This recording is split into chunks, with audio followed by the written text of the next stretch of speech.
Sir ನಾವು ಎರಡು ಲಿಸ್ಟಲ್ಲಿರೋಂಥ merit candidate sir. ನಾವು ಎರಡು ಲಿಸ್ಟಲ್ಲೂ ಮೆರಿಟಲ್ಲೇ ಇದ್ದೀವಿ. ಆ್ಯಕ್ಚುಲಾಗಿ ಸರ್ ಇದು ಹೇಳಿ, ನಿಮ್ಮ ಹೆಸರು ಹೇಳಿ ಯಜಮಾನ್ರೆ. ಸರ್ ನನ್ನ ಹೆಸರು ಮಂಜುನಾಥ್ ಅಂತ, ನಾನು ಹಾಸನಿಂದ ಬಂದಿದ್ದೀನಿ. ನಮ್ಮದು ನೀವು ತೋರಿಸಿದ್ರಲ್ಲ ಈಗ ಕೌಶಲ್ಯ ಅಭಿವೃದ್ಧಿ ಇಲಾಖೆ ಅಂತ, ಸ್ಕಿಲ್ ಡೆವಲಪ್ಮೆಂಟ್ ಡಿಪಾರ್ಟ್ಮೆಂಟು, ನಮ್ಮ ಮಂತ್ರಿಗಳು ಮುಂದೆ ಡಾಕ್ಟರ್ ಶರಣಪ್ರಕಾಶ್ ಪಾಟೀಲ್ ಅಂತ ಗೊತ್ತೇಳಿ. ಇದೇನಾಗಿದೆ ಅಂತಂದ್ರೆ ಸರ್, ಇದು ಈ ಸ್ಕಿಲ್ ಡೆವಲಪ್ಮೆಂಟ್ ಅಂಡರಲ್ಲಿ ನಮ್ಮ ಗೌರ್ಮೆಂಟ್ ITI ಕಾಲೇಜ್ಗಳು ಬರ್ತವೆ. ಆ ಗೌರ್ಮೆಂಟ್ ITI ಕಾಲೇಜಲ್ಲಿ ಇವರು ಇರ್ತಾರಲ್ಲ, ಟ್ರೈನಿಂಗ್ ಆಫೀಸರ್ಸ್ ಅಂತ ಇರ್ತಾರೆ ಸರ್, ಜೂನಿಯರ್ ಟ್ರೈನಿಂಗ್ ಆಫೀಸರ್ಸ್ ಅಂತ. ಈಗ PU ಕಾಲೇಜು, ಡಿಗ್ರಿ ಕಾಲೇಜಲ್ಲಿ ಲೆಕ್ಚರ್ಸ್ ಹೆಂಗಿರ್ತಾರಲ್ಲ, ಮತ್ತು ಹೈಸ್ಕೂಲ್ಗಳಲ್ಲಿ ಟೀಚರ್ಸ್ ಹೆಂಗಿರ್ತಾರಲ್ಲ, ಆ ಥರ ಇಲ್ಲಿ ಜೂನಿಯರ್ ಟ್ರೈನಿಂಗ್ ಆಫೀಸರ್. ಹೇಳ್ಕೊಳಕ್ಕೆ ಮಾತ್ರ ಆಫೀಸರ್ ಹುದ್ದೆ, ಬಟ್ ಸ್ಥಿತಿ ಮಾತ್ರ ತುಂಬ ಶೋಚನೀಯ. ಈ 2018 ಎರಡನೇ ತಿಂಗಳಲ್ಲಿ ಸರ್ ನೋಟಿಫಿಕೇಷನ್ ಮಾಡ್ತಾರೆ ಸರ್ KPSಸಿಂದ. ನಾನು ಆ್ಯಕ್ಚುಲಾಗಿ ಈ ಹಂತದಲ್ಲಿ ನಿಮ್ಮ ಮುಂದೆ ಈ ಸ್ಟುಡಿಯೋದಲ್ಲಿ ಕೂತ್ಕೊಂಡು ನಾನು ಪ್ರಬುದ್ಧತೆಯಿಂದ ಮಾತಾಡಬೇಕೋ ಅಥವಾ ಒಂದು ಕಂಟ್ರೋಲ್ಡ್ ಆಗಿ ಮಾತಾಡಬೇಕು ಅಥವಾ ಆಕ್ರೋಶಭರಿತವಾಗಿ ಮಾತಾಡಬೇಕು ಅನ್ನೋದು ಗೊತ್ತಾಗ್ತಾಯಿಲ್ಲ ಸರ್. ಆ ಮಟ್ಟದ ಪರಿಸ್ಥಿತಿಗೆ ತಂದುಬಿಟ್ಟಿದ್ದಾರೆ KPSಸಿ ಅವರು. ಮೊದಲು ನೀವು ನಮಗೆಲ್ಲ ನ್ಯಾಯ ಕೊಡಿಸ್ಬೇಕು ಅನ್ನೋದಕ್ಕಿಂತ ಮುಂಚೆ ಈ KPSಸಿನ ಬಂದ್ ಮಾಡಬೇಕು ಅನ್ನೋದನ್ನು ನೀವು ಅಭಿಯಾನ ಮಾಡಿ ಸರ್. KPSಸಿನ ರಿಪೇರಿ ಮಾಡಬೇಕು ಅನ್ನೋದನ್ನು ಅಭಿಯಾನ ಮಾಡಿ. ಇಲ್ಲ, ರಿಪೇರಿ ಮಾಡಲಿ, ಸರ್ಕಾರಗಳಿಗೆ, ಮುಖ್ಯಮಂತ್ರಿಗಳಿಗಾಗಿರ್ಬೋದು ಅಥವಾ ಯಾವುದೇ ನಮ್ಮ DCM ಆಗಿರ್ಬೋದು, ಯಾರೇ ಒಬ್ಬ ರೆಸ್ಪಾನ್ಸಿಬಲ್ ಪರ್ಸನ್ಗೆ ಒಂದು ಇಚ್ಛಾಶಕ್ತಿ, ಬದ್ಧತೆ ಅನ್ನೋದಿದ್ದರೆ, ಇಲ್ಲ ಒಂದು KPSಸಿನ ಅವ್ರ ಕೈಲಿ ಯೋಗ್ಯತೆ ಇದ್ದರೆ, ನನಗೆ ಅಷ್ಟು ಆಕ್ರೋಶವಾಗಿ ಮಾತಾಡಬೇಕು ಅನ್ನೋದು ಒಂದು ಇದಾಗ್ತಾಯಿದೆ. ಯಾಕೆಂದ್ರೆ ನನಗೆ 41 ವರ್ಷ ವಯಸ್ಸಾಗಿದೆ. ನಾನು ಈ ಎಕ್ಸಾಮ್ ಬರೆದು 7 ವರ್ಷ ಆಯಿತು, 7ನೇ ವರ್ಷ ನಡೀತಾ ಇದೆ. ಇವತ್ತು ಕೂಡ KPSಸಿ ಅವರು ಇದನ್ನು ಮುಗಿಸ್ಬೇಕು ಅನ್ನೋ ಒಂದು ಮನಸ್ಥಿತಿಲಿಲ್ಲ. ಈ ಸರ್ಕಾರಕ್ಕೆ ಏನಾದರೂ ಆ ಇಚ್ಛಾಶಕ್ತಿ, ಅವನು ನೀವು ಹೇಳ್ತಿರಲ್ಲ ಆ ರೀತಿಯೇ ಹೇಳಬೇಕು. ಆ 3 ಇದ್ದರೆ, ಒಂದು KPSಸಿನ ಸರಿ ಮಾಡಲಿ, ಇಲ್ಲ KPSಸಿನ ಶಾಶ್ವತವಾಗಿ ಮುಚ್ಚಿಬಿಡಿ. KPSಸಿಂದ ಯಾವುದೇ ಈ ಲೋಕಸೇವಾ ಅನ್ನೋದು ಏನೂ ಆಗ್ತಾಯಿಲ್ಲ ಸರ್. ಸೇವೆ ಆಗ್ತಾ ಇರ್ಬೋದು, ಅಲ್ಲಿಂದ ಮೆಂಬರ್ಗಳಿರ್ಬೋದು, ಅಧ್ಯಕ್ಷರಿರ್ಬೋದು, ಅಥವಾ ಯಾರೋ ಸೆಕ್ರೆಟ್ರಿ ಬರ್ತಾರಲ್ಲ, ಅಥವಾ ರಾಜಕಾರಣಿಗಳ್ದು ಯಾರೋ ಇರ್ಬೋದು, ಬಿಟ್ರೆ ಸಾಮಾನ್ಯ ಜನಕ್ಕೆ ಏನೂ ಆಗ್ತಾಯಿಲ್ಲ.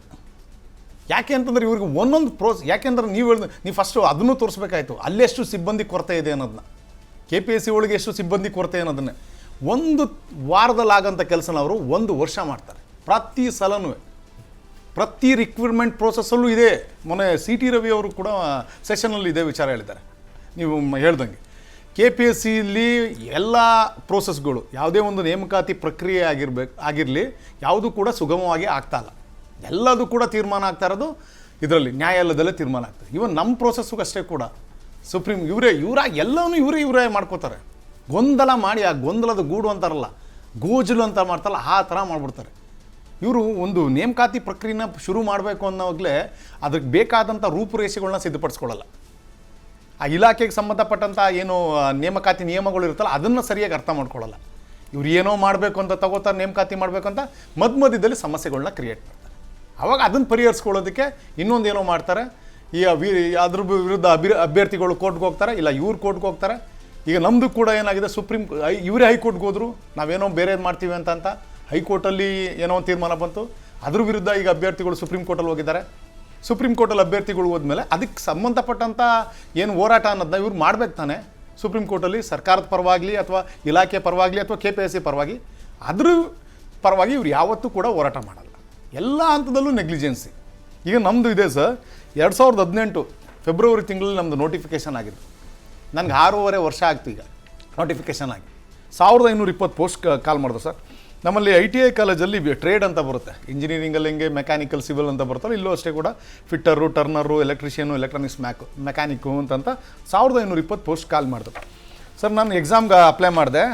ಇದು ನನ್ನ ಮಾಡಿದಂಥ ಸರ್ಟಿಫಿಕೇಟ್ ಇದು ಮಾಡಿದೆ. ನಾನು ಫೀಸ್ ಕಟ್ಟಿದ್ದೀನಿ, ಇದಾಯಿತು. ಡಿಸೆಂಬರ್ ತಿಂಗಳಲ್ಲಿ ಎಕ್ಸಾಮ್ ಮಾಡಿದ್ರು ಸರ್. ನಾನು ಇದೇ ಬೆಂಗಳೂರಲ್ಲಿ ಬಂದು ಎಕ್ಸಾಮ್ ಬರೆದೆ. ಅದಾದಮೇಲೆ ನಮಗೆ ಮೂಲ ದಾಖಲಾತಿಗಳ ಪರಿಶೀಲನೆ, ನಂದು ಸೆಲೆಕ್ಷನ್ ಆಗಿದೆ, ನೀವು 1:3 ಸೆಲೆಕ್ಷನ್ ಆಗಿದೆ, ಡಾಕ್ಯುಮೆಂಟ್ ವೆರಿಫೈ ಮಾಡ್ಕೊ ಬನ್ನಿ ಅಂತ 2019 ಸರ್. ನಾನು ಡಾಕ್ಯುಮೆಂಟ್ ವೆರಿಫೈ ಮಾಡಿಸ್ಕೊಂಡು 2019 11ನೇ ತಿಂಗಳು ಡಾಕ್ಯುಮೆಂಟ್ ವೆರಿಫೈ ಆಯಿತು ಸರ್. ಎಷ್ಟು ವರ್ಷ ಡಾಕ್ಯುಮೆಂಟ್ ವೆರಿಫೈ ಮಾಡಿರ್ಬೋದು ಸರ್. 2019ರಲ್ಲಿ ಡಾಕ್ಯುಮೆಂಟ್ ವೆರಿಫೈ ಮಾಡಿ ಇವ್ರು ಫೈನಲಿಸ್ಟ್ ಅನೌನ್ಸ್ ಮಾಡಿದ್ದು 2022ರಲ್ಲಿ. 3 ವರ್ಷ ಬರೀ ಡಾಕ್ಯುಮೆಂಟ್ ವೆರಿಫೈ ಮಾಡಿ ಫೈನಲಿಸ್ಟ್ ಅನೌನ್ಸ್ ಮಾಡೋದಕ್ಕೆ 3 ವರ್ಷ ತೊಗೊಂಡ್ರು. 3 ವರ್ಷ ಆದಮೇಲೆ ಸರ್ ನಮಗೆ ಫೈನಲಿಸ್ಟ್ನ ಅನೌನ್ಸ್ ಮಾಡಿದ್ರು. ಗೆಜೆಟ್ ಲಿಸ್ಟ್ ಬಂತು, ಎಲ್ಲ ಆಯಿತು. ಅದಾದಮೇಲೆ ನಮಗೆ KPS ಇಂದ ಒಂದು ನಿಂಬರ ಕಳಿಸಿದ್ರು ಸರ್. ನಿಮ್ದೆಲ್ಲ ಸೆಲೆಕ್ಷನ್ ಆಗಿದೆ, ನಿಮ್ದೆಲ್ಲ ಲಿಸ್ಟ್ನ ನಾವು ಈ ಇಲಾಖೆ ಕಳಿಸ್ತಾ ಇದ್ದೀವಿ, ನೀವು ಮುಂದಿನ ಇದನ್ನೆಲ್ಲನೂ ಇಲಾಖೆಯಲ್ಲಿ ಹಂತದಲ್ಲಿ ಮಾಡ್ಕೊಳ್ಳಿ ಅಂತ. ಅದಾದಮೇಲೆ ನಮ್ಮ ಈ ಇದು ಕೌಶಲಾಭಿವೃದ್ಧಿ ಇಲಾಖೆಯಿಂದ ಏನು ಮಾಡಿದ್ರು ಸರ್, ನಮಗೆ ಕಾಲ್ ಲೆಟ್ರ್ ಕಾರ್ದ್ರು, ನಿಮ್ದೆಲ್ಲ ಒರಿಜಿನಲ್ ಡಾಕ್ಯುಮೆಂಟಲ್ಲೂ ಸಬ್ಮಿಟ್ ಮಾಡಿ ಬನ್ನಿ ಅಂತ. ನಾನು ಸಬ್ಮಿಟ್ ಮಾಡೋದಕ್ಕೆ ಹೋದ ಸರ್, ನಾನು ಇಲಾಖೆಗೆ ನಾನು ಎಲ್ಲ ಒರಿಜಿನಲ್ ಡಾಕ್ಯುಮೆಂಟ್ ಸಬ್ಮಿಟ್ ಮಾಡಿದ್ದು 26/4/2022 ಸರ್. 22ನೇ ತಾರೀಕು 2 ವರ್ಷ ಆಯ್ತು ನಾನು ಡಾಕ್ಯುಮೆಂಟ್ ಸಬ್ಮಿಟ್ ಮಾಡಿ. ನನ್ನ ಎಲ್ಲ document sir, SSLC document submit ಮಾಡಿದ್ದೀನಿ, ನಾನು ಡಿಪ್ಲೊಮಾ ಮಾರ್ಕ್ಸ್ ಕಾರ್ಡ್ ಸಬ್ಮಿಟ್ ಮಾಡಿದ್ದೀನಿ, ನಾನು BE ಮಾರ್ಕ್ಸ್ ಕಾರ್ಡ್, ನಾನು ಇಂಜಿನಿಯರಿಂಗ್ ಡಾಕ್ಯುಮೆಂಟ್ ಸಬ್ಮಿಟ್ ಮಾಡಿದ್ದೀನಿ. ಸಬ್ಮಿಟ್ ಮಾಡಿ ಎಲ್ಲ ಆದಮೇಲೆ ಸರ್ ಇಲಾಖೆಯಲ್ಲಿ ಎಲ್ಲ ವೆರಿಫಿಕೇಷನ್ನು ಮಾಡಿದ್ರು. ನಮ್ಮದು ಮೂಲ ದಾಖಲಾತಿಗಳ ನೈಜತೆಯಲ್ಲೂ ಪರಿಶೀಲನೆ ಮಾಡಿದ್ರು. ಪರಿಶೀಲನೆ ಎಲ್ಲ ಮಾಡಿದ್ಮೇಲೆ ಸುಮಾರು ಜನಕ್ಕೆ ಇದನ್ನು ಆರ್ಡರ್ಸ್ನ ಕೊಡೋದಕ್ಕೆ ಶುರು ಮಾಡಿದ್ರು. ಆ ಇಲಾಖೆ ಯಾವ ಮಟ್ಟಿಗೆ ಈ ಫಸ್ಟು ಈ ನಮ್ಮ KPSC ಜೊತೆಗೆ ನಮ್ಮ ಈ ಇಲಾಖೆನೂ ಒಂದನ್ನು ನಾವು ಸರ್ಜರಿ ಮಾಡ್ಬೇಕು ಸರ್. ಈ ITI ಈ ಕೌಶಲಾಭಿವೃದ್ಧಿ ಇಲಾಖೆ ಏನಿದೆಯಲ್ಲ, ITI ಕಾಲೇಜ್ದು ಈ ಉದ್ಯೋಗ ತರಬೇತಿ ಮತ್ತು ಕೈಗಾರಿಕೆ ಇಲಾಖೆ ಅನ್ನೋದಿದೆಯಲ್ಲ, ಅದು ಕೂಡ ತೀರಾ ಮಟ್ಟದ ಕನಿಷ್ಠ ಮಟ್ಟಕ್ಕೆ ಹೋಗ್ಬಿಟ್ಟಿದೆ. ಈ ಕೊಚ್ಚೆ ಅಂತಾರಲ್ಲ ಸರ್, ಅದಕ್ಕಿಂತ ಕೆಳಮಟ್ಟಕ್ಕೆ ಹೋಗಿದೆ ಅದು. ಯಾಕೆ ಅಂತಂದ್ರೆ ಇವತ್ತು 252 ITI ಕಾಲೇಜಸ್ ಇದೆ ಇಡೀ ಅಕ್ರಾಸ್ ಕರ್ನಾಟಕ ಸರ್. ಅಡ್ಮಿಷನ್ 0 ಕೆಲವೊಂದು ಗೌರ್ಮೆಂಟ್ ITI ಕಾಲೇಜ್ಗಳಲ್ಲಿ. ಓಕೆ, ಏನಕ್ಕೆ 0 ಆಗ್ತಾ ಇದೆ ಅಂತಂದರೆ, ಯಾವ ITI ಕಾಲೇಜಲ್ಲಿ ಒಬ್ಬ ಈ ಲೆಕ್ಚರರ್ ಇಲ್ಲ ಸರ್. ಲೆಕ್ಚರರ್ ಇಲ್ಲ. ಒಂದು ಕಾಲೇಜ್, ಇಷ್ಟೊಂದು ಕಾಲೇಜ್ಗಳಲ್ಲಿ ಒಬ್ಬ ಸರ್ಕಾರದ ನೇಮಕ ಆಗಿರೋಂಥ ಒಬ್ಬ ಲೆಕ್ಚರರ್ ಇಲ್ಲ ಸರ್. ಓಕೆ, ಏನಾದರೂ ಲೆಕ್ಚರರ್ ಇದ್ದಾರೆ ಅಂತಂತಂದರೆ ಗೆಸ್ಟ್ ಲೆಕ್ಚರರು ಸರ್. ಅವ್ರಿಗೆ ಇವತ್ತು ಕೂಡ ಅವ್ರ ಗೆಸ್ಟ್ ಲೆಕ್ಚರರ್ಗೆ ಅತಿಥಿ ಬೋಧಕರಿಗೆ ಕೊಡ್ತಾ ಇರೋದು 9,000 ಸಂಬಳ ಸರ್ ಅಷ್ಟೇ ಸರ್. ಈಗ ಅವನು ಒಂದು ಊರಿಂದ ಇನ್ನೊಂದು ಊರಿಗೆ ಹೋಗ್ಬೇಕಂದ್ರೆ ಬಸ್ ಚಾರ್ಜ್ 3,000 ರೂಪಾಯಿ ದುಡ್ಡು ಬೇಕು. ಅವನು ಇನ್ನು ಉಳ್ಕೊಳ್ಳೋಂಥ 4-5 ಸಾವಿರದಲ್ಲಿ ಏನು ಮಾಡ್ತಾನೆ ಅವನು? ಏನು ಮಾಡೋಕ್ಕ? ಅದಕ್ಕೆ ಯಾರೂ ಬರ್ತಾಯಿಲ್ಲ, ಯಾರೂ ಗೆಸ್ಟ್ ಲೆಕ್ಚರ್ ಇಲ್ಲ ಅಂತ ಅಂದ್ಬಿಟ್ಟು ಇವಾಗ ಯಾವುದೂ ಒಂದು ಸಿಂಗಲ್ ಅಡ್ಮಿಷನ್ ಆಗಿಲ್ಲ. ಮೊನ್ನೆ ಕಮಿಷನ್ ಅವರು ಮಾತಾಡಿದಾರಂತೆ ಇದರಲ್ಲಿ VC ಮಾತಾಡ್ದಾಗಿ, ಯಾಕೆ ಅಡ್ಮಿಷನ್ಗೆ ನೀವು ಮಾಡಿ ಕೇಳಿ, ಲೆಕ್ಚರ್ ಇಲ್ಲ ಅಂತಂದರೆ ಹುಡುಗರಲ್ಲಿ ಬರ್ತಾರೆ. ಜೊತೆಗೆ ಒಂದು ಟಾಟಾದವ್ರದ್ದು ಒಂದು ಒಳ್ಳೆ ಪ್ರಾಜೆಕ್ಟ್ ಮಾಡಿದ್ರು ಸರ್. 4,500 ಕೋಟಿ ಇನ್ವೆಸ್ಟ್ಮೆಂಟ್ ಮಾಡಿ ಒಂದು 100 ITI ಕಾಲೇಜ್ಗಳನ್ನ ಅಪ್ಗ್ರೇಡ್ ಮಾಡಿದರು, ಉನ್ನತೀಕರಣಗೊಳಿಸಿದರು. ಅಲ್ಲಿಂತ ಮೆಷಿನರೀಸ್ ಇದೆ ಗೊತ್ತಾ ಸರ್. ನಮ್ಮಲ್ಲೂ ನೀವು ಕೂಡ ಅಫೋರ್ಡ್ ಮಾಡೋಕ್ಕಾಗಿಲ್ವೋ ಟಾಟಾದದು ಎಲೆಕ್ಟ್ರಿಕ್ ಕಾರ್ಗಳೆಲ್ಲ. ಅಂಥ ಕಾರ್ಗಳು, ಅಂಥ ಮೆಷಿನ್ಸ್ ಎಲ್ಲ ಇದೆ. ಅದಕ್ಕೆ ಟ್ರೈನ್ ಅಪ್ ಮಾಡಿ ಅದನ್ನು ಮೇಂಟೈನ್ ಮಾಡೋಂಥ ಒಬ್ಬ ಎಂಪ್ಲಾಯಿ ಇಲ್ಲ. ಅಷ್ಟು ವರ್ಷದಿಂದ ಖಾಲಿ, ಆಲ್ಮೋಸ್ಟ್ 2 ವರ್ಷದಿಂದ ಒಬ್ಬ ಎಂಪ್ಲಾಯಿ ಇಲ್ಲ ಸರ್. ನೀವು ಈಗ 2 ವರ್ಷ ಆಯಿತು ನಾವು ಡಾಕ್ಯುಮೆಂಟ್ ಎಲ್ಲ ಸಬ್ಮಿಟ್ ಮಾಡಿ. ಇಲ್ಲಿ ನಮ್ಮಲ್ಲಿ ಹೆಂಗೆ ಮಾಡಿದ್ರು ಅಂತಂದರೆ, ಒಂದು ಶಿಸ್ತು ಅನ್ನೋದೇ ಇಲ್ಲ ಸರ್ ITI ಡಿಪಾರ್ಟ್ಮೆಂಟಲ್ಲಿ. ನಮಗೆ ನೇಮಕಾತಿ ಆದೇಶನ ಕೊಡಬೇಕಾದ್ರೆ ಏನು ಮಾಡಿದ್ರು, ನಮ್ಮದು ಜೊತೆಗೆ ಎಂಟ್ರೆನ್ಸ್ ಎಕ್ಸಾಮ್ ಜೊತೆಗೆ 2 ವರ್ಷ ಎಕ್ಸ್ಪೀರಿಯನ್ಸ್ ಅನ್ನೋದಿತ್ತು. ಎಕ್ಸ್ಪೀರಿಯನ್ಸ್ನ ವೆರಿಫೈ, ನಾವೆಲ್ಲ ಮೆರಿಟಲ್ಲೇ ಬಂದಿದ್ದು, ಜೊತೆಗೆ 2 ವರ್ಷ ಎಕ್ಸ್ಪೀರಿಯನ್ಸ್ನ ವೆರಿಫೈ ಮಾಡಬೇಕಾದ್ರೆ ಇವ್ರು ಕರೆಕ್ಟಾಗಿ ಒಂದು ಡಿಸಿಷನ್ ತೊಗೊಳ್ತಾನೆ ಹೆಂಗೆ ಮನಸ್ಸೋ ಇಚ್ಛೆ ಎಕ್ಸ್ಪೀರಿಯನ್ಸ್ ಅನ್ನೋದನ್ನ ಪರ್ಫಾರ್ಮ್ ಮಾಡಿದ್ರು. ಅದಾದಮೇಲೆ ಯಾರು ಬೇಗ ಎಕ್ಸ್ಪೀರಿಯನ್ಸ್ ಮುಗಿತು ಅವ್ರಿಗೆ ಕೊಟ್ಟರು. ನಾವು ಜಾಸ್ತಿ ಮಾರ್ಕ್ಸ್ ತೊಗೊಂಡಿರೋಂಥವ್ರಿಗೆ ನಮಗೆ ಆರ್ಡರ್ಸ್ನ ಇಶ್ಯೂ ಮಾಡಿಲ್ಲ. ಇದ್ದಕ್ಕಿದ್ದಂಗೆ ಸರ್ ಯಾವುದೇ ಒಂದು ಇದಿಲ್ದೇ ಆರ್ಡರ್ಸ್ನ ಸ್ಟಾಪ್ ಮಾಡಿಬಿಟ್ರು. ಈಗ ಅದರಲ್ಲಿ 400 ಜನ ಆರ್ಡರ್ ತೊಗೊಂಡಿದ್ದಾರೆ, ಇನ್ನು ಉಳಿದ 538 ಜನ ನಾವು ಇದಕ್ಕೆ ಹೋಗಿದ್ದೀವಿ ಸರ್. ನಮ್ಗೆ ಇನ್ನೂ ಆರ್ಡರ್ ಕೊಟ್ಟಿಲ್ಲ. 6.5 ವರ್ಷ ಆಗಿದೆ ನಮಗೆ. ಅವ್ರಿಗೆ ಆಲ್ರೆಡಿ 2 ಇನ್ಕ್ರಿಮೆಂಟ್, ಅವ್ರು ಆಲ್ರೆಡಿ 2 ವರ್ಷದಿಂದ ಸಂಬಳ ತಗೋತಾ ಇದ್ದಾರೆ, ಸರ್ವಿಸ್ ಮಾಡ್ತಾ ಇದ್ದಾರೆ. ನಮಗಿಂತ ಕಡಿಮೆ ಮಾರ್ಕ್ಸ್ ತೊಗೊಂಡಿರೋಂಥವ್ರು 2 ವರ್ಷದಿಂದ ಸರ್ವಿಸ್ ಮಾಡ್ತಾ ಇದ್ದಾರೆ. ಜೊತೆಗೆ ಈಗ ಪುನಃ ಲಿಸ್ಟ್ ಮಾಡಿ ಪುನಃ ಹೊಸ ಪಟ್ಟಿ ಮಾಡಿದ್ದಾರೆ. ಈ ಪಟ್ಟಿ ಮಾಡೋದಕ್ಕೆ ನಾವು ಅದರಲ್ಲೂ ಕೂಡ ಇದ್ದೀವಿ. ಈ ಪಟ್ಟಿ ಮಾಡೋದಕ್ಕೆ KPSC ಅವರು ಪುನಃ 1 ವರ್ಷ ಟೈಮ್ ತೊಗೊಂಡು ಇವಾಗ ಏನು ಮಾಡಿದ್ದಾರೆ, ಸುಪ್ರೀಂ ಕೋರ್ಟ್ ಅಂತ ತೊಗೊಂಡೋಗಿ ಸರ್. ಇವ್ರು ಯಾವತ್ತು ಕ್ಲೀನ್ ಮಾಡ್ತಾರೆ ಇದನ್ನು ಸರ್, ಯಾವತ್ತು ಕ್ಲಿಯರ್ ಮಾಡ್ತಾರೆ? 1 ತಿಂಗಳಲ್ಲಿ ಆರ್ಡರ್ ಕೊಡ್ತೀವಿ ಅಂತ ಹೇಳಿದ್ದು ಸರ್ ಇವರು. 1 ತಿಂಗಳು ವೇಟ್ ಮಾಡಿ 1 ತಿಂಗಳಲ್ಲಿ ನಿಮ್ಗೆ ಆದೇಶ ಕೊಡ್ತೀವಿ ಅಂತ ಹೇಳಿದ್ರು. KPSC ಅವ್ರು 2 ವರ್ಷ ಕಳೀತು ಸರ್, ಇನ್ನೂ ಆದೇಶನೂ ಇಲ್ಲ, ಪಟ್ಟಿನೂ ಇಲ್ಲ. KPSC ಅವ್ರು ಹೆಂಗಾಗ್ಬಿಟ್ಟಿದ್ದಾರೆ ಅಂತಂದ್ರೆ, ಈ ಹೈಕೋರ್ಟ್ ಆದೇಶಗಳಿಗೂ ಬೆಲೆ ಕೊಡಲ್ಲ. ಈಗ ಅವ್ರು ಹೇಳ್ತಾರಲ್ಲ, ಅಲ್ಲಿ ಬರ್ತಾರೆ, ಕೋರ್ಟಿಗೆ ಬರ್ತಾರೆ, ನಮ್ಗೆ 1 ತಿಂಗಳು ಟೈಮ್ ಕೊಡಿ ಅಂತ ಹೇಳ್ತಾರೆ. ಸರಿ ಆಯಿತು, ಕೋರ್ಟ್ 1 ತಿಂಗಳು ಟೈಮ್ ಕೊಡ್ತಾರೆ ಅಂದರೆ ಪುನಃ ಎಗೇನ್ ಇನ್ನೊಂದು ನೆಕ್ಸ್ಟ್ ಬರ್ತಾರೆ, ಇನ್ನೊಂದು 2 ತಿಂಗಳು ಟೈಮ್ ಕೊಡಿ. ಎಷ್ಟು ಅವ್ರಿಗೆ ಒಂದು ಎಂಥ ಮನಸ್ಥಿತಿಲಿದ್ದಾರೆ ಅಂತಂದರೆ ಈ KPSC ಅವರು, ಆ ಕೋರ್ಟ್ ಏನಾದರೂ ಹೇಳ್ತಾ ಇದೆ ಅದನ್ನು ನಾವು ಆ ಆರ್ಡರ್ಸ್ನ ಒಬೇ ಮಾಡಬೇಕು, ಪಾಲನೆ ಮಾಡಬೇಕು, ಜಾರಿ ಮಾಡಬೇಕು ಅನ್ನೋ ಒಂದು ಮನಸ್ಥಿತಿನೇ ಇಲ್ಲ ಸರ್. ಬರೋದು ಕೋರ್ಟಿಗೆ ಬಾ, ಟೈಮ್ ತಗೋ ಹೋಗು, ಕೋರ್ಟಿಗೆ ಬಾ, ಟೈಮ್ ತಗೋ ಹೋಗು. ಈ ಸ್ಕೂಕಾದರೆ ಈ KPSC ಅನ್ನೋದು ಏನಕ್ಕೆ ಬಂದಿದೆ ಸರ್? ನಾನು MTech ಗ್ರ್ಯಾಜುಯೇಟ್, ನಾನು BE ಆಗಿ MTech ಆಗಿ ನಾನು ಒಂದು ಒಳ್ಳೆ ಕಾಲೇಜಲ್ಲಿ ಒಂದು ಡಿಪಾರ್ಟ್ಮೆಂಟ್ದು ಹೆಡ್ ಆಗಿ ವರ್ಕ್ ಮಾಡ್ತಾಯಿದ್ದೆ. ನನಗೆ ಒಳ್ಳೆ ಸ್ಯಾಲ್ರಿ ಇತ್ತು, ಎಲ್ಲ ಚೆನ್ನಾಗಿತ್ತು. ಇದು ಯಾವುದೋ ಇದೊಂದು ಕೆಲಸಕ್ಕೆ ಅಂತ ನಾವು ಬಂದು ಸೇರಿಕೊಂಡು ಸರ್ ನನ್ನ ಡಾಕ್ಯುಮೆಂಟ್ ಇವನ್ ನಾನು ಒಂದು ವಾಚ್ಮ್ಯಾನ್ ಕೆಲಸಕ್ಕೆ ಹೋಗ್ತೀನಿ ಅಂತಂದ್ರೆ ನನ್ನ ಹತ್ರ ಒಂದು SSLC ಡಾಕ್ಯುಮೆಂಟ್ ಇಲ್ಲ. 2 ವರ್ಷದ ಮೇಲೆ 2 ತಿಂಗಳಾಯ್ತು ನಾನು ಡಾಕ್ಯುಮೆಂಟಲ್ಲಿ ಡಿಪಾರ್ಟ್ಮೆಂಟ್ ಸಬ್ಮಿಟ್ ಮಾಡಿ. ಎಲ್ಲ ಒರಿಜಿನಲ್ಸ್ ಇಟ್ಕೊಂಡು ಎಲ್ಲ ಒರಿಜಿನಲ್ ಸರ್ ಡಿಪಾರ್ಟ್ಮೆಂಟಲ್ಲಿದೆ. ಸರ್ ಏನು ಮಾಡಲಿ ನಾನೀಗ 2 ವರ್ಷದ ಮೇಲೆ 2 ತಿಂಗಳಾಗಿದೆ. ನನಗೆ ಹೆಂಡ್ತಿ ಇದ್ದಾರೆ, ಮಕ್ಕಳಿದ್ದಾರೆ, ವಯಸ್ಸಾಗ್ತಾ ನಮ್ಮಮ್ಮನ ಕಿಡ್ನಿ ಡಯಾಲಿಸಿಸ್ ಮಾಡಿಸ್ಕೊತಾ ಇದ್ದಾರೆ. 2 ವರ್ಷ ಆಯ್ತು. ಈಗ ಸರ್ ನಾನೇನು ಗೌರ್ಮೆಂಟ್ ಎಂಪ್ಲಾಯ್ ಆಗಿದ್ದರೆ ನನಗೆ ಒಂದು ಗೌರ್ಮೆಂಟಿಂದ ಏನಾದರೂ ಒಂದು ಬೆನಿಫಿಟ್ ಸಿಗ್ತಿತ್ತು. ನಮ್ಮಮ್ಮ 3 ವರ್ಷದಿಂದ ವೀಕ್ಲಿ ಟ್ವೈಸ್ ವಾರಕ್ಕೆ 2 ಸಲ ಡಯಾಲಿಸಿಸ್ ಮಾಡಿಸ್ಬೇಕು. ಪ್ರತಿ ಡಯಾಲಿಸಿಸ್ದು 2,800 ರೂಪಾಯಿ ಚಾರ್ಜ್ ಆಗುತ್ತೆ. ನಾನು ಎಲ್ಲೂ ಹೋಗ್ಲಿ ಈಗ ಇರೋ ಕೆಲಸನ ಬಿಟ್ಟು ಇವ್ರು ಮಾಡಿದಂಥ ಒಂದು ಹಡಕಸ್ಬಿ ಕೆಲಸಗಳಿಂದ ನಾನು ಇರೋ ಕೆಲಸನೂ ಬಿಟ್ಬಿಟ್ಟು ಸರ್ ಈಗ ಇಲ್ಲೇ ನಿಮಗೆ ತೋರಿಸಿದ್ನಲ್ಲ ಸರ್, ಡಾಕ್ಯುಮೆಂಟ್ ವೆರಿಫೈ ಮಾಡಿ ಫೈನಲಿಸ್ಟ್ ಮಾಡೋದಕ್ಕೆ ಇವ್ರು 3 ವರ್ಷ ತಗೋತಾರೆ ಅಂತಂದರೆ ಯಾವ ಮಟ್ಟದಲ್ಲಿ KPSC ಅವ್ರು ಕೆಲಸ ಮಾಡ್ತಾ ಇದ್ದಾರೆ ತಿಳ್ಕೊಳ್ಳಿ. ಇಲ್ಲ ಸರ್, ಇದೊಂದು ನೀವು ನಿಮ್ಮ ಮುಖಾಂತರನೇ ಇದು ಸರ್ಕಾರಕ್ಕೆ ಮುಟ್ಟಬೇಕು. ಆ ದಪ್ಪ ಚರ್ಮದ ರಾಜಕಾರಣಿಗಳು ಆಗಿರ್ಬೋದು, KPSCಯಲ್ಲಿರುವಂಥ ಅಧಿಕಾರಿಗಳು ಮುಟ್ಟಬೇಕು ಸರ್.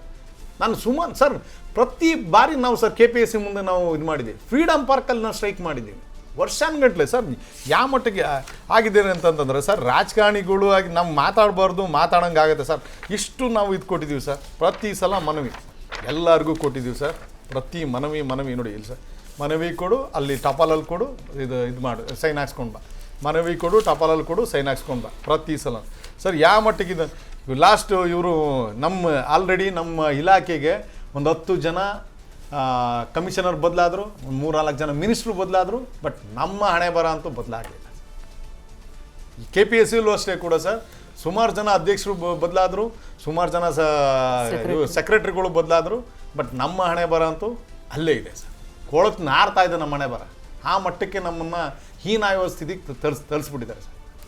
ಇಲ್ಲ ಇವ್ರ ಕೈಲಿ ಮಾಡೋಕ್ಕಾಗಲಿಲ್ಲ ಅಂತಂತಂದರೆ ನಮ್ಮ ಪಾಡಿಗೆ ನಾವು ಹೆಂಗೋ ಏನೋ ಒಂದು ಪ್ರೈವೇಟ್ ಕೆಲಸನೋ, ಕೂಲಿ ಕೆಲಸನೋ, ವಾಚ್ಮ್ಯಾನ್ ಕೆಲಸನೋ ಏನೋ ನಮ್ಮ ಅರ್ಹತೆ ಯೋಗ್ಯತೆ ತಕ್ಕನಂಗೆ ನಾವು ಮಾಡ್ಕೊಂಡಿರ್ತೀವಿ ಸರ್.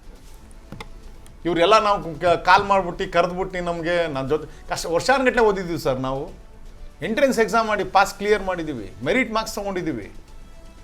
1-2 ಮಾರ್ಕ್ಸ್ ತೊಗೊಂಡು ಅಥವಾ ಎಲ್ಲೋ ಭಿಕ್ಷೆಯಿಂದ ಇವ್ರು ಕೊಟ್ಟ ಭಿಕ್ಷೆಯಿಂದ ಅಥವಾ ವಾಮ ಮಾರ್ಗದಿಂದ ನಾವೇನು ದುಡ್ಡು ಕೊಟ್ಟು ಅಥವಾ ಇನ್ನೊಂದೇನು ಮಾಡ್ಕೊಂಡಿಲ್ಲ. ಎಂಟ್ರೆನ್ಸ್ ಎಕ್ಸಾಮ್ ಬರೆದಿದ್ದೀವಿ, ನ್ಯಾಯಬದ್ಧವಾಗಿ ನಾವು ಪರೀಕ್ಷೆನ ಪಾಸ್ ಮಾಡಿ ನಾವು ನಮ್ಮ ಹಕ್ಕನ್ನು ಕೇಳ್ತಾ ಇದ್ದೀವಿ. ನಿಜ. ಬಟ್ ಇವ್ರಿಗೆ ಆ ಒಂದು ಇದೇ ಇಲ್ಲ. ದಯವಿಟ್ಟು ನಾನು ಎಲ್ಲರೂ ಕೇಳ್ಕೊಳ್ಳೋದೇನು ಅಂತಂದರೆ, ದಯವಿಟ್ಟು ನಿಮ್ಮ ಮೀಡಿಯಾದಲ್ಲಿ ನಾನು ಕೇಳ್ಕೊಳ್ಳೋದೇನು ಅಂತಂತಂದರೆ, ಇವಕ್ಕೆ ಏನಾದರೂ ಒಂದು ಇದನ್ನು ಮಾಡಿಕೊಡಿ ಸರ್. ದಯವಿಟ್ಟು ಏನಾದರೂ ಇಲ್ಲ ಇವ್ರಿಗೆ ರಿಕ್ರೂಟ್ಮೆಂಟ್ ಬೇಡವೇ ಬೇಡ ಸರ್. ಅವ್ರು ಏನು ಮಾಡ್ಕೋತಾರೋ, ಔಟ್ಸೋರ್ಸಿಂಗ್ ಮಾಡ್ಕೋತಾರೋ, ಇನ್ನೊಂದು ಏನು ಮಾಡ್ಕೊಂಡು ಏನಾರು ಮಾಡ್ಕೊಳ್ಳಿ. ಈ ನಾಟಕಗಳು ಅನ್ನೋದನ್ನ ಸ್ಟಾಪ್ ಮಾಡಲಿ ಸರ್. ನಾವು ರಿಕ್ರೂಟ್ಮೆಂಟ್ ಮಾಡ್ಕೋತೀವಿ, ಬನ್ನಿ ನೀವು ಅಂತ ಅಂದ್ಬಿಟ್ಟು ನಾವು ಫೀಸ್ ಕಟ್ಟಿ, ನಾವು ವರ್ಷಾನುಗಟ್ಟಲೆ ಓದಿ ಇವೆಲ್ಲ ಮಾಡಿ ಕಷ್ಟಪಟ್ಟು ಕೊನೆಗೆ ನಾವು ಕೆಲಸಕ್ಕೆ ಸಿಗುತ್ತೋ, ನಾವು ಸೆಲೆಕ್ಷನ್ ಆಗೋಗಿದ್ದೀವಿ, ಏನೋ ಹೋಗಿ ನಾವು ರಿಪೋರ್ಟ್ ಮಾಡ್ಕೋತೀವಿ ಅನ್ನೋ ಟೈಮಲ್ಲಿ ಕೋರ್ಟಲ್ಲಿ ಸ್ಟೇ ಆಗಿದೆ, ಅದಾಗಿದೆ, ಇದಾಗಿದೆ ಅನ್ನೋ ನಾಟಕ ಬದಲು ಯಾರನ್ನೂ ಮಾಡೋದೇ ಬೇಡ. ನಾವೇನೋ ನಮ್ಮ ಪಾಡಿಗೆ ನಾವು ಸುಮ್ಮನೆ ಇರ್ತೀವಿ. ಬದುಕೋಕ್ಕೆ ಏನಾದರೂ 100 ದಾರಿಗಳಿದೆ. ನಾನು ಊರುಗಲ್ಲಿ ಹೋಗಿ ಹೊಲ ಉಳ್ತೀನಿ ಸರ್, ನಾನು ಸಾಕು, ಇದಕ್ಕಿಂತ ಚೆನ್ನಾಗಿರ್ತೀನಿ. ಬೆಂಗಳೂರಿಗೆ ಅಲ್ದು ಚಪ್ಪಲಿ ಅಲ್ಲ, ಏನೋ ಆಗೋಗಿದೆ ನಮ್ಮ ಬದುಕೊಳ್ಳಿ. ಮನೆಗಳಲ್ಲಿ ಅಂತೂ ಯಾವ ಮಟ್ಟಕ್ಕೆ ಆಗಿದ್ದಾರೆ ಅಂತಂತಂದರೆ, ನಮ್ಮದು ಆ ಮಾನಸಿಕ ಸ್ಥಿತಿ ಅನ್ನೋದಿದೆಯಲ್ಲ, ಅದೇ ಕಂಪ್ಲೀಟಾಗಿ ಮನೆ ಒಂದು ವಾತಾವರಣ ಅನ್ನೋದೇ ಹಾಳಾಗೋಗಿದೆ. ತಂದೆ ತಾಯಿಗಳಿಗೆ ಮಗ ಹಿಂಗಾಗಿದ್ದಲ್ಲ ಅಂತ ನೆಮ್ಮದಿ ಇಲ್ಲ, ಹೆಂಡ್ತಿಗೆ ನನ್ನ ಗಂಡ ಹಿಂಗಾಗೋಗಿದ್ದಲ್ಲ ಅಂತ ನೆಮ್ಮದಿ ಇಲ್ಲ. ಇನ್ನು ಮಕ್ಳುಗಳ್ಗಂತೂ ನಮ್ಮಪ್ಪ ಯಾವಾಗಲೂ ಹೋಗ್ತಾನೆ, ಯಾವಾಗಲೂ ಬರ್ತಾನೆ, ಎಲ್ಲಿಗೆ ಹೋಗ್ತಾನೆ, ಏನು ಮಾಡ್ತಾ ಇದ್ದಾನೆ ಒಂದು ಅರಿವಿಲ್ಲ. ನಾವೆಲ್ಲ ಇಲ್ಲಿ ಬಂದು ಆ ಮಿನಿಸ್ಟ್ರು ವಿಧಾನ ಸರ್ ಯಾವ ಮಟ್ಟಕ್ಕೆ ಆಗ್ಬಿಟ್ಟಿದೆ ನೋಡೇ ಮಾಡಲಿಲ್ಲ. ಇನ್ನೊಂದೇನು ಮಾಡಲ್ಲ, ಹೈಕೋರ್ಟಲ್ಲಿ ಬೀದಿಯೇ ಅಲ್ಲಿ ಹೆಂಗಾಗಿದೆ, ಕಳ್ತನ ಮಾಡಿಲ್ಲ, ಏನೂ ಮಾಡಿಲ್ಲ. ಹೈಕೋರ್ಟಲ್ಲಿ ಇವ್ರು ಮಾಡಿದಂಥ ಒಂದು ಕೆಟ್ಟ ತೀರ್ಮಾನಗಳಿಗೆ ನಾವು ಹೈಕೋರ್ಟಲ್ಲಿ ಕಾಯ್ಕೊಂಡು ಕೂತ್ಕೊಳ್ಳೋಂಗಾಗಿದೆ. ನಮ್ಮ ಕೇಸ್ ಇವತ್ತು ಬರುತ್ತೆ, ನಾವು ಆಮೇಲೆ ಹೈಕೋರ್ಟ್ ಸರ್, KITಲಿ ಹೈಕೋರ್ಟಲ್ಲಿ KIT ಅನ್ನೋದೆಲ್ಲ ನಮ್ಗೆ ಗೊತ್ತೇ ಇರಲಿಲ್ಲ ಸರ್.